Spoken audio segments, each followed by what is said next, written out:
하나님의 말씀 아모스 2장입니다.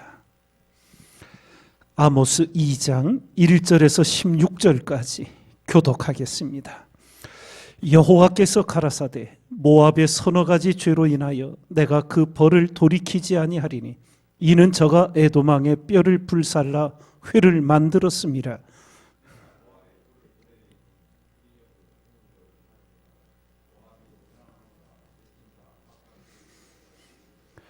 내가 그 중에서 재판장을 멸하며 방백들을 저와 함께 죽이리라. 이는 여호와의 말씀이니라.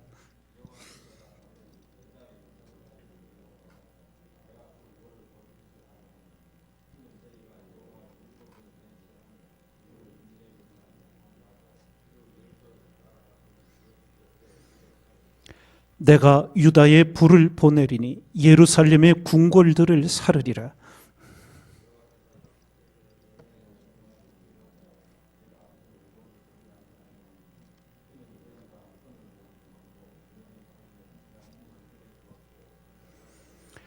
가난한 자의 머리에 있는 티끌을 탐내며 겸손한 자의 길을 굽게 하며 부자가 한 젊은 여인에게 다녀서 나의 거룩한 이름을 더럽히며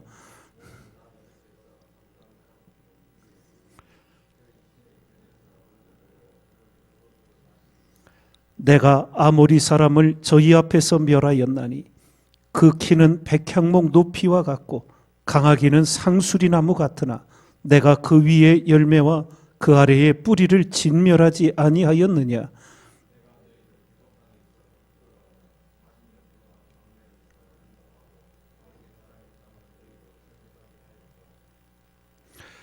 또 너희 아들 중에서 선지자를 너희 청년 중에서 나시르 사람을 일으켰나니 이스라엘 자손들아 과연 그렇지 아니하냐. 이는 여호와의 말씀이니라.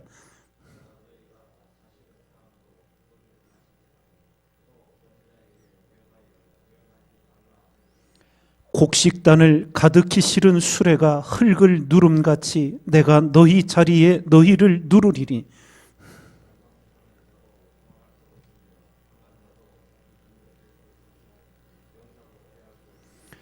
활을 가진 자도 설 수 없으며 발이 빠른 자도 피할 수 없으며 말 타는 자도 피할 수 없고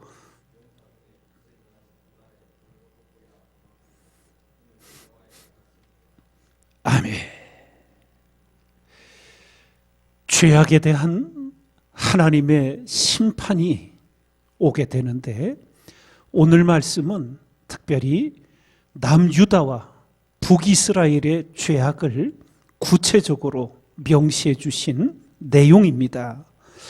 먼저 남유다의 죄악에 대해 하나님께서 지적하신 것이 4절에 이렇게 나옵니다. 여호와께서 가라사대 유다의 서너 가지 죄로 인하여 내가 그 벌을 돌이키지 아니하리니 이는 저희가 여호와의 율법을 멸시하며 그 율례를 지키지 아니하고 그 열조에 따라가던 거짓 것에 미혹하였음이라. 이렇게 말씀을 주십니다. 여호와의 율법을 멸시하였다. 우리 신앙에 빗나가는 그릇되는 가장 첫 번째 원인이 여기 있습니다. 하나님의 말씀에 대한 그 신앙인의 마음 자세, 태도가 어떻게 돼 있는가? 거기서부터 사실은 갈림길에 들어섭니다. 나는 하나님의 말씀을 어떤 마음가짐으로 읽고 대하고 있는가? 항상 하나님 앞에서 돌아보셔야 합니다. 언젠가도 말씀드렸지만 파라과이 지역에 이제 교회를 봉헌하며 예배를 드릴 때 파라과이 교회 성도들은 말씀이 읽혀질 때 어떤 사회자의 인도가 없어요. 말씀이 읽혀질 때 그냥 일어서시더라고요. 자리에서. 우리 성경 봉독하고 이럴 때 자리에서 일어나요. 그리고 말씀을 듣다가 설교자가 성경 말씀을 인용하게 될 때 많잖아요. 우리 교회 특히 많은데 만약 파라가이 같으면 설교 들으면서 열 몇 번씩 일어나는 거예요. 일어나라 마라 하지 않아요. 스스로 하나님 말씀 앞에 일어서서 그 말씀을 경청하겠다는 그런 태도와 자세를 보인 것을 감동적으로 느낀 적이 있어요. 물론 외적으로 그런다고 다 그런 것은 아니겠지요. 그러나 우리가 분명히 알아야 할 것은 과연 내 마음이 하나님 말씀에 대해 어떤 자세를 갖고 있는가. 기도하기는 우리가 하나님을 경외함으로 하나님 주시는 말씀을 존중히 여기는, 생명과 같이 여기는 그런 마음가짐, 믿음이 한결같이 나아가야 될 줄 믿습니다. 말씀의 기준이 세워져야 죄의 분별이 오게 됩니다. 여호와의 율법을 멸시한 죄악, 그러니 그 율례를 지키지 아니하게 되지요. 그리고는 열조에 따라가던 거짓 것, 우상입니다. 바알, 신, 거짓 것들에 이제 미혹되는 것이 결과적으로 따라오게 되는 거지요. 하나님 앞에서 우리 자신을 늘 점검하고 율법을 듣지 아니하면 그의 기도도 가증하다고, 하나님 앞에 우리의 모든 말씀의 삶을 돌아보고 말씀의 기준을 우리 마음과 삶에 분명히 세우는 여러분과 제가 돼야 될 줄 믿습니다.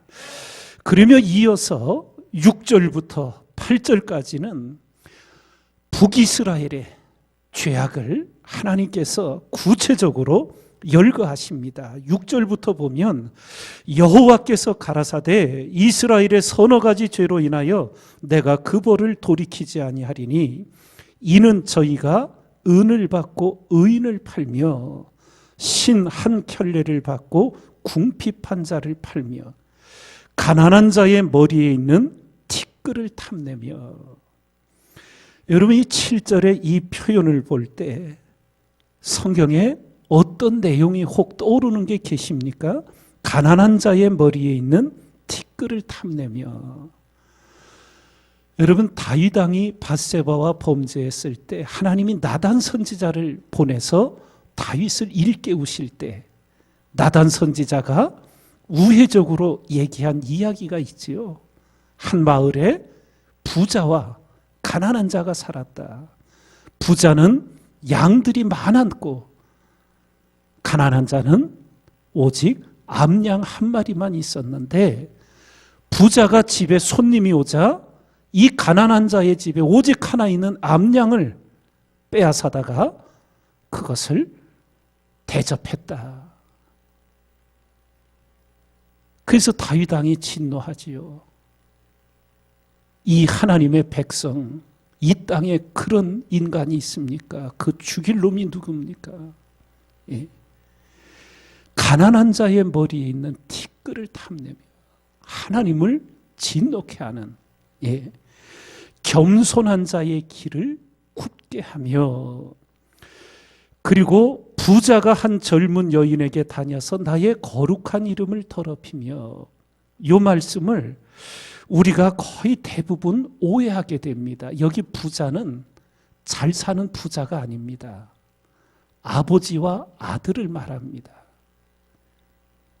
부전자전, 예, 부자, 아버지와 아들이 한 젊은 여인.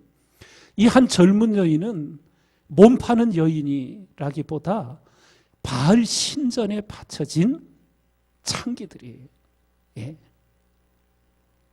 아버지와 아들이 우상을 섬기러 바알 신전에 가고, 예, 성적으로 더럽혀지는 그러한 일들을 말하고 있는 거예요.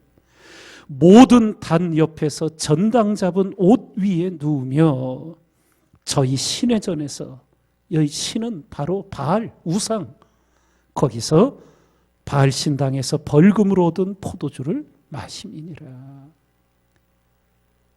죄악에 죄악을 더하는, 죄를 죄로 느끼지를 못하고 악으로 치닫는 인생들의 모습을 보게 됩니다. 예레미야 17장 9절을 보면 만물보다 거짓되고 심히 부패한 것은 마음이라고 우리에게 일깨워 주셨어요. 그래서 이 새벽마다 여러분과 저는 기도의 호미를 들고 우리 마음밭을 갈아엎어서 하나님 앞에 깨끗한 마음, 정직한 영을 갖고 와서 기도하고 오늘을 살아가는 거룩한 하나님의 백성, 말씀의 기준이 우리 마음과 삶에 오롯이 세워져 있는 그리스도인 우리 모두가 되기를 주님의 이름으로 축원을 드립니다.